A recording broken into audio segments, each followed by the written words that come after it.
Salut à toutes et à tous, bienvenue pour cette nouvelle vidéo tentative de record de la Méjane numéro 15 et première de l'année. Ma dernière tentative remonte à il y a un mois, même si c'est sorti sur ma chaîne un peu plus tard évidemment.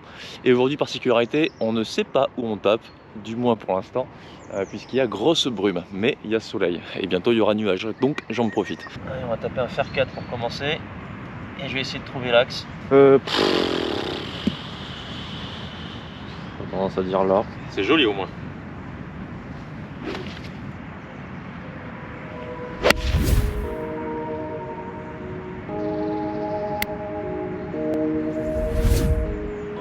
De contact, c'est pas le shot de l'année, mais elle est dans l'axe.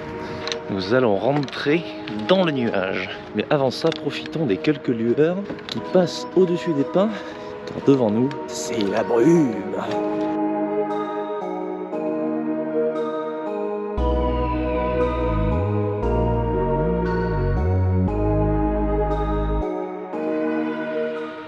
Petit message les amis pour vous prévenir à l'avance car les places seront chères, mon calendrier de stage va bientôt sortir et vous pourrez dès lors vous y inscrire. Et pour être prévenu avant tout le monde, un seul moyen, vous le savez, ma newsletter dispo en description. Alors n'hésitez plus, durant ces stages vous pourrez vous aussi vous confronter au magnifique mais terrible parcours de la Méjane. Un parcours embrumé pour l'occasion cette fois-ci, vous l'aurez compris, un record qui tient toujours. Mais pour encore combien de temps? Réponse de suite.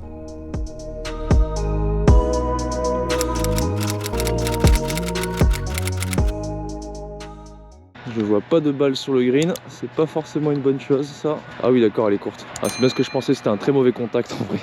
Oh bah ça va, on voit quand même un petit peu. Pas des masses mais on voit un petit peu. Je sais pas où je l'ai prise sur la face celle-là, mais elle a pas avancé du tout. C'est pas grave. Là, le chip en long.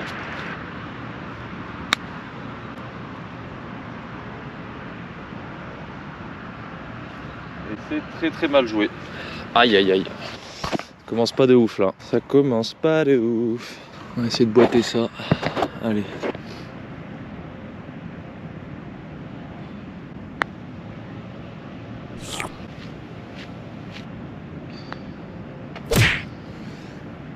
Fait chier. Bon, un petit bogey dans la brume pour commencer.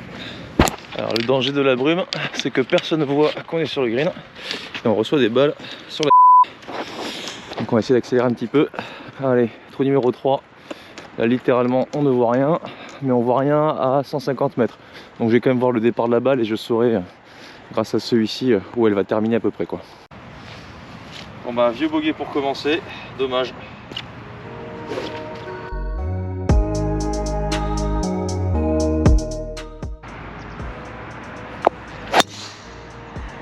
Ok, elle est bien. En vrai c'est trop joli avec la brume. Bon écoutez, j'ai tapé mon coup, hein, il y a le vivo et tout, mais la caméra ne s'est pas mise à fonctionner, je sais pas pourquoi. Donc je vais retaper un swing histoire que vous ayez un swing. Je vais essayer de le faire le plus joli possible au ralenti. Pour info, ma balle, je me suis trompé de clave. J'ai calculé 115-120, j'arrivais pas à prendre le drapeau à cause de la brume, mais je le vois, il est plutôt début de green. Et je suis aux alentours de 100 mètres début de green, peut-être à peine plus si le 100 mètres est là. Plus le dénivelé, plus le drapeau, j'ai compté 117, 116 et j'ai tapé un 3/4 de pitch qui a pitché juste avant green et qui a spiné, qui est sorti. Donc en fait c'est pas à distance, c'est pas la canne, donc je pense que c'est un plein pitch et pas un 3/4 de pitch. Donc je me suis chié. Je me suis chié dans le calcul.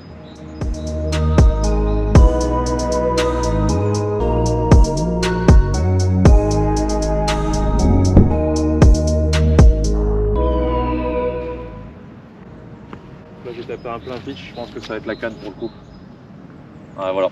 Ah, forcément avec la brume c'est pas facile déjà de visualiser, mais surtout de taper sans avoir de montre GPS. Enfin, le télémètre laser ça marche pas quand il y a beaucoup de flotte, quand il pleut ou quand il y a de la brume comme ça. Je me suis dit que c'était un 3/4 de pitch et en fait pas du tout, c'était un plein pitch. Je me suis fait avoir quoi. Donc mon plein pitch est au drapeau et mon 3/4 en fait a pitché juste dans le ref en haut là-bas. Elle a spiné de 15 mètres, elle s'est mise là et j'ai un chip que je connais, mais le lie est pas dingue. Allez. Alors un peu d'herbe devant ma balle. La balle posée sur un sol très ras du coup. Il n'y a pas de densité d'herbe. Et si je présente l'arête, ça va gratter, vu que c'est un peu meuble. Donc il va pas fort que je présente l'arête, mais d'un autre côté il va quand même fort que je passe dessous sans faire de balle un peu trop clean. Donc c'est pas facile comme chip ça. Je vais essayer de mettre les mains quand même devant et d'être très tangentiel pour pas gratter. Donc je vais pas mettre tant de bounce, par contre je vais pas pincer la balle. Je vais jouer assez neutre. Voilà. Ah, c'est pas mal, mais c'est pas encore rentré là. J'ai un petit mètre 20 en montée. Tadadadam. Donc à gauche mon chip, à droite mon coup de fer que vous avez vu. Ah là là. Alors le drapeau était pas si début que ça déjà pour commencer. C'était plus du 128 que du 125 pardon, que du 115 déjà. Donc un plein pitch. C'est horrible. Oh la cata de bogey. Peut-être la petite lumière au bout du tunnel. On va se mettre dedans. Ah. Bon ben 2 sales bogeys, 2 putts manqués. Pas donné évidemment, mais rentrable. Les greens sont un peu spongieux là, il a bien plu. Du coup c'est très mou, donc les lignes sont pas super claires. Et puis surtout je suis dans le doute complet à ces distances depuis une partie que j'ai faite, enfin au fur et à mesure en fait. Du challenge de Amazon, vous m'avez vu rater des petits putts de 1 mètre, 1 mètre 10. Du coup, un virus s'est installé, j'ai l'impression. Ça a empiété sur mes putts à 2 mètres, 3 mètres. Et je rentre plus un. Donc, il va falloir trouver une solution très rapidement, j'espère aujourd'hui. Ou au moins pour les prochains temps. Que j'y passe un peu de temps, sinon sur un putting green, ce que je ne fais jamais. Allez, bogey. Ça va être compliqué. 157 mètres. Taper un plein 6.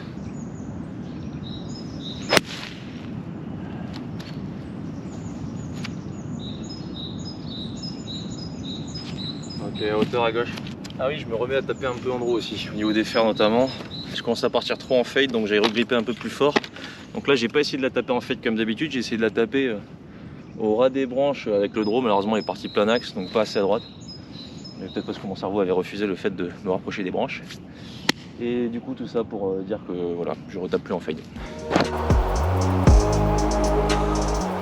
Ralentir un peu ma routine parce que il faut vraiment que je récupère les points perdus. J'essaie de la jouer très basse avant le plateau pour qu'elle puisse grimper en roulant. Allez, un petit gauche droite.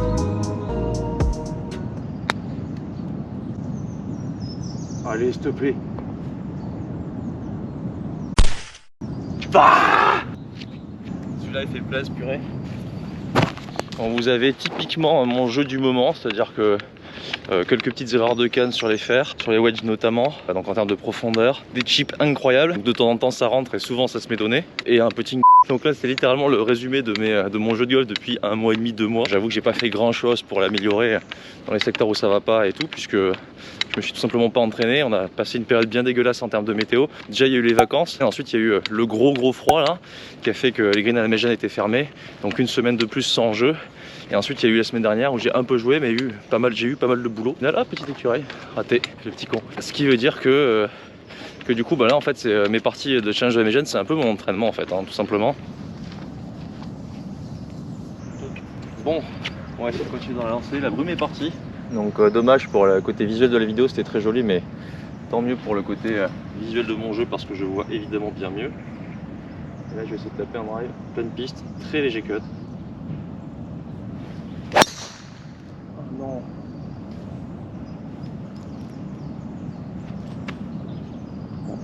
Ah, j'ai entendu un bout de pain. Bon, je pense qu'elle est restée à l'endroit où elle est, c'est lisière, mais c'est de la merde.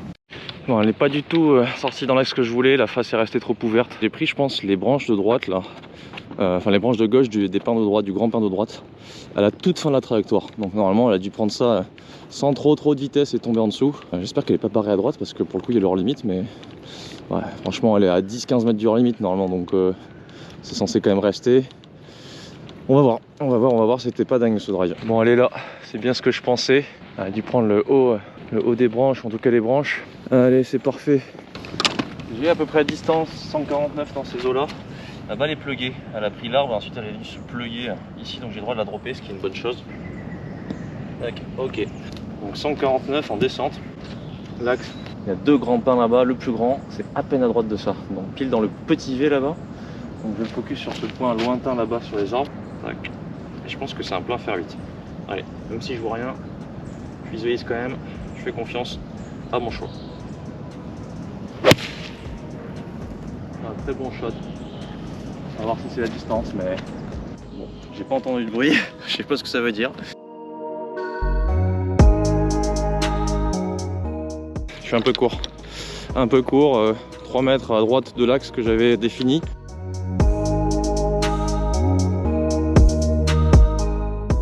On va tenter de le rentrer, et si je le rentre, ça rabat complètement les cartes définitivement. Ça ferait du bien.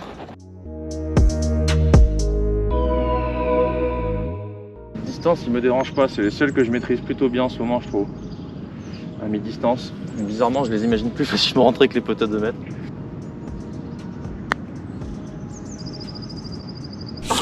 Ah, j'y ai cru. Ah, c'est pas donné en plus.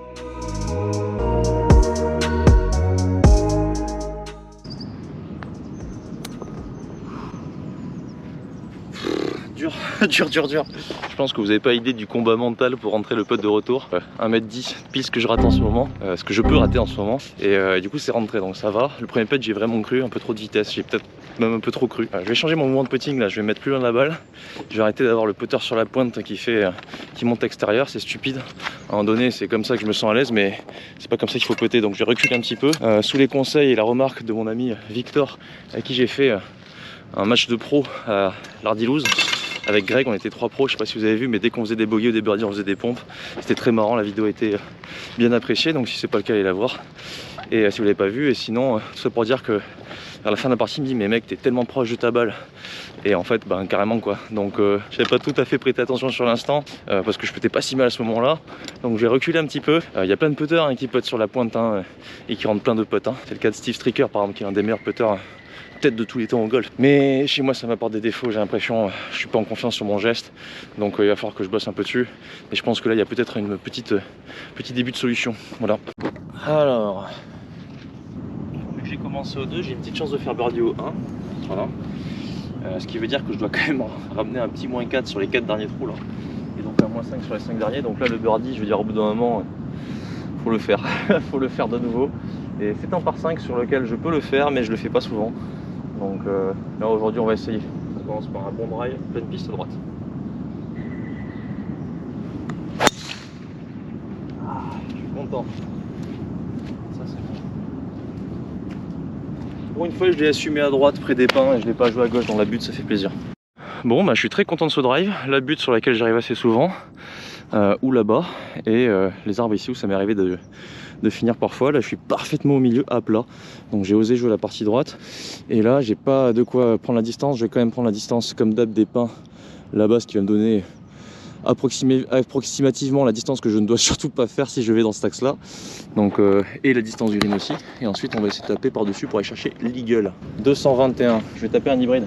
Alors je vais la faire haut en fade ici, en fait même pas en fade, je vais la faire haute tout court sans avoir trop d'intention d'effet.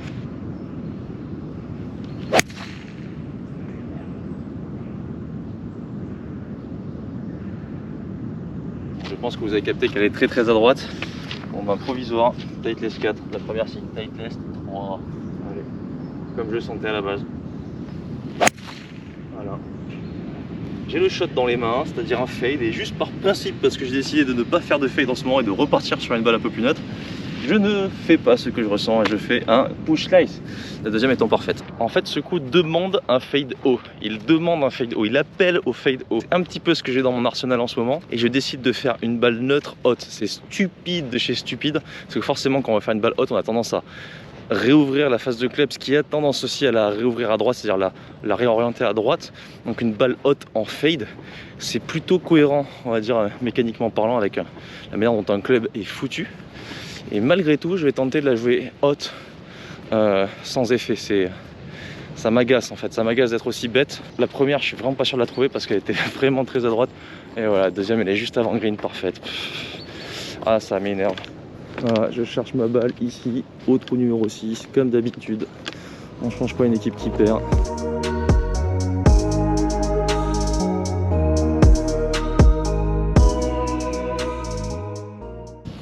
Bon bah fin du chrono, allez, balle perdue.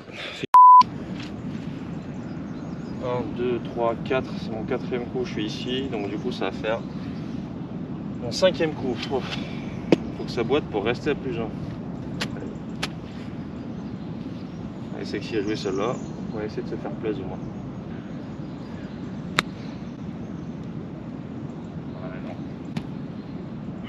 Zéro spin. Horrible. Le pire c'est que j'ai l'impression qu'elle sort du club qu'il y a une chance quoi. Oh purée. Alors, elle est partie un peu basse mais j'espérais qu'en fait elle fasse zip zip zip zip. Et pas du tout, elle a kické super fort en avant, elle a traversé la butte sans avoir aucun zip, elle a glissé. Alors que c'est une Pro Ioniq s'il vous plaît. Et elle a fini le 9 mètres droit.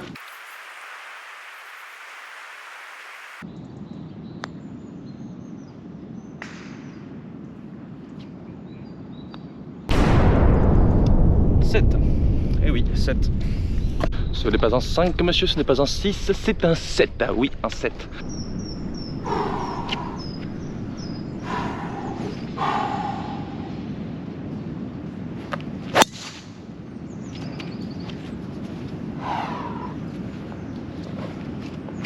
Petit feuille de talon, parfait. Alors, sans remonter, ça va être un coup de 52. Un peu ça, mais plus à droite quoi.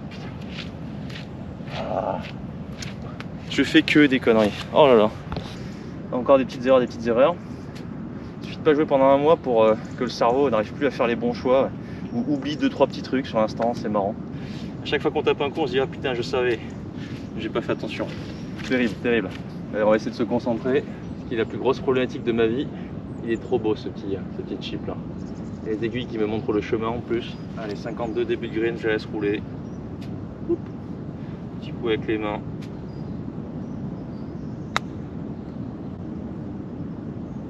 Ça fait le deuxième. Bim. Au moins il y aura ça.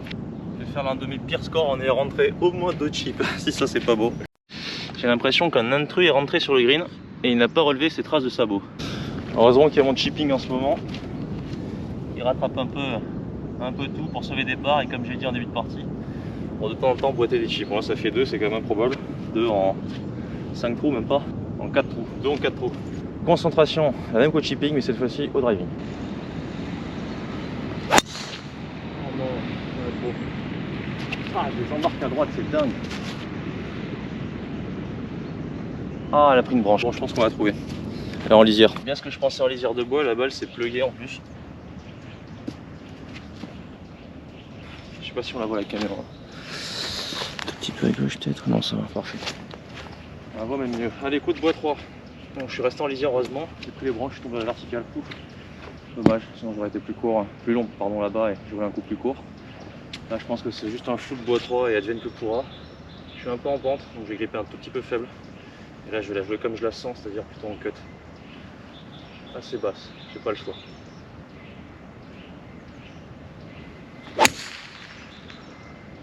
Ok, ça a contré la pente, du coup ça fait un trait, voire limite un petit draw. Elle va être courte à gauche, ça va aller, j'aurai un chip. Peut-être que je vais botter. Ok, elle est tout juste rentrée dans le rough en roulant, c'est dommage, je pensais qu'elle aurait peut-être fait ça pour se mettre pas trop loin. Bon, elle est pas trop loin, mais elle est un peu dans un trou. Je vais prendre un 46 et je vais la pincer un peu, là, elle va tomber début de green, partir sur trop spin, ce qui va la faire rouler. Elle est parfaite. Oh, je pensais qu'il y a un gauche-droite, il y a un droite-gauche. Ah bon bah, quand on vient ici, on voit littéralement que le droite-gauche est bien existant. Dans l'endroit où j'étais, je me suis fait influencer peut-être par la manière dont j'étais placé avec la balle un peu plus basse que les pieds. J'imaginais avec un rebond piquant un peu à droite, machin tout, donc j'ai visé très légèrement à gauche et en fait c'était un droite-gauche. Le rebond a effectivement kické un peu à droite, par contre dans la foulée tout le reste c'était une pente vers la gauche. Donc je me suis fait avoir, j'ai un putt de 1m30. Ok, deuxième birdie de suite. Ça nous fait un score de plus 1 avec 3 birdies. Bon, je ne sais pas ce que le jardinier fait. J'ai l'impression qu'il passe dans les lisières de fairway, les roughs, là, pour peut-être couper, je pense que c'est ça, couper les racines, je ne me rappelle plus comment on appelle ça. Et du coup, là, je vais attendre un peu parce que c'est pile un bon coup de bois 3 en draw. Mais moi, tant que j'ai un doute, je préfère pas jouer parce que il y a un truc, je pense que ça vous arrive aussi. Vous mettez devant la balle, s'il y a quelqu'un sur le bord du fairway, vous y pensez et vous le tapez dessus, direct. Allez, zou. On voit 3 en draw. Bien développé. Ah là là. Pas assez, ça fait un draw fade. donc un trait. Ouh, et j'aurai un énorme slice à faire derrière. Ah, il est dur ce coup là. Alors c'est bien ce que je disais, je pense qu'il passe et en fait ici il y a une lame qui vient couper les racines, les petites racines, ce qui permet en fait à l'arbre de pousser, parce que là vous le voyez c'est de la mousse et on est à la frondaison des arbres. Donc j'ai fait une vidéo pour des hommes et des golfs au golfe de Rochefort où il y avait le greenkeeper qui parlait de cette opération mécanique. Donc là je pense que c'est la même chose. Et là c'est bien ce que je pensais, je vais avoir un slice à faire, mon dieu. Et je suis même pas sûr qu'avec un slice ça suffise, parce que là je suis vraiment pile derrière les pins. C'était pas la canne, hein, un peu long. Souvent on me dit mais t'es sûr que c'est pas bois 3, mais t'es sûr que c'est bois 3. En fait j'ai jamais trop su sur ce trou, ça dépend des conditions. Aujourd'hui c'était un coup d'hybride, en tout cas ça paye comme ça, c'était un coup d'hybride qui m'aurait mis là-bas. Certes j'ai un long coup, mais au moins je peux attaquer le green sereinement quoi. Il y a toujours ce truc de si je prends un bois 3, il faut absolument que le draw prenne vraiment véritablement, parce que le vent pousse un peu à droite et du coup même quand il n'y en a pas beaucoup aujourd'hui, ça suffit pour on va dire un peu coller la trajectoire et qu'elle bloque et qu'elle parte ensuite finalement à droite quoi. Donc là je suis pas bien. En l'air c'est véritablement trop compliqué pour espérer une fenêtre. Il y en a une qui existe malgré tout, mais bon, elle fait 30 cm sur 1 mètre de haut, donc on va éviter. On va essayer de la jouer plutôt en énorme slice comme ça, avec un truc qui va ressembler à, je pense, un fer 4 au moins, sinon elle tournera pas assez. Mais par contre si elle tourne pas, elle va finir à full water. Donc là c'est vraiment le slice de la mort. Allez. Ah pareil, il y a le jardinier, donc je vais devoir attendre, mais... Donc là globalement en zone d'impact, mon objectif c'est d'arriver avec le plus gros différentiel entre le chemin que je vais mettre à mon club et l'orientation de la face. Il va falloir que celle-ci soit beaucoup plus à droite que le chemin. Et vu qu'on veut qu'elle parte là, il faut forcément que, si ma balle doit partir ici, elle doit terminer là-bas, il faut que mon chemin soit autant à gauche que l'endroit où elle doit terminer. Ce qui veut dire que si je dois terminer 30 à droite, il faut que mon chemin soit 30 à gauche, c'est-à-dire en direction de la forêt à gauche là-bas. Je vais attendre qu'il termine parce que celle-ci elle peut finir au tribunal. Bon, j'en profite pour vous parler un petit peu d'un truc que j'ai fait qui s'appelle les mémos de flow. J'en ai parlé dans les différentes vidéos que j'ai fait récemment sur ma chaîne, sur celle-ci aussi. Donc ceux qui ont entendu parler, qui n'ont pas profité pour télécharger ça, c'est quoi? C'est des petits documents simplement en PDF qui peuvent vous servir sur le terrain. Vous les plastifiez si vous avez envie. En tout cas vous les téléchargez et vous les matez du moins quoi. Vous prenez ce qui vous semble intéressant, mais en gros ça vous apprend à jouer sous la pluie, jouer dans le vent, jouer dans le froid. Donc là typiquement on est dedans en ce moment. Et aussi deux mémos sur mon mindset en compétition et en entraînement. Mon mindset c'est celui que j'essaye d'appliquer en fait, hein. Il faut comprendre ça parce que je suis très mauvais élève, mais globalement je sais que si je l'appliquerai je jouerai beaucoup mieux. Donc si c'est votre objectif, n'hésitez pas à aller mater ça, parce que je sais que ça va être très utile. Donc c'est un petit peu de mental, un petit peu de manière de voir le jeu de golf et quelques petits tips pour mieux maîtriser votre jeu sans en mettre trop dans votre tête lorsque vous jouez dans certaines conditions, en compétition, etc. Donc allez mater ça en description de la vidéo, ça s'affiche juste au-dessus aussi. Téléchargez-le et dites-moi des nouvelles.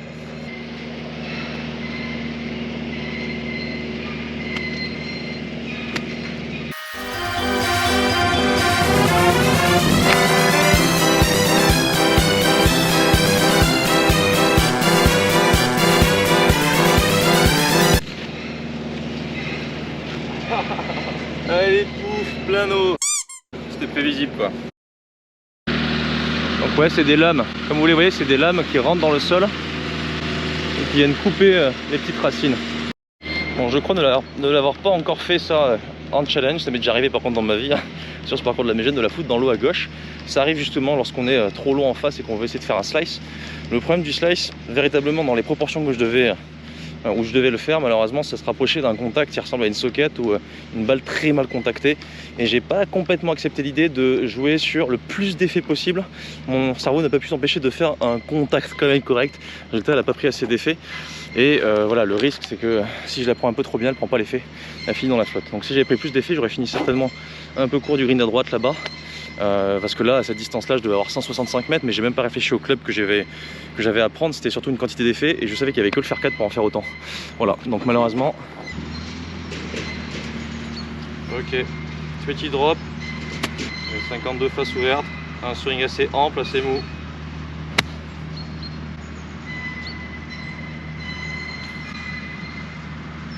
J'aurais au moins eu ça aujourd'hui. Allez, pour sauver le bogey, terminer à plus 2. Et valider qu'au putting il faut que je me recule pour que ça rentre.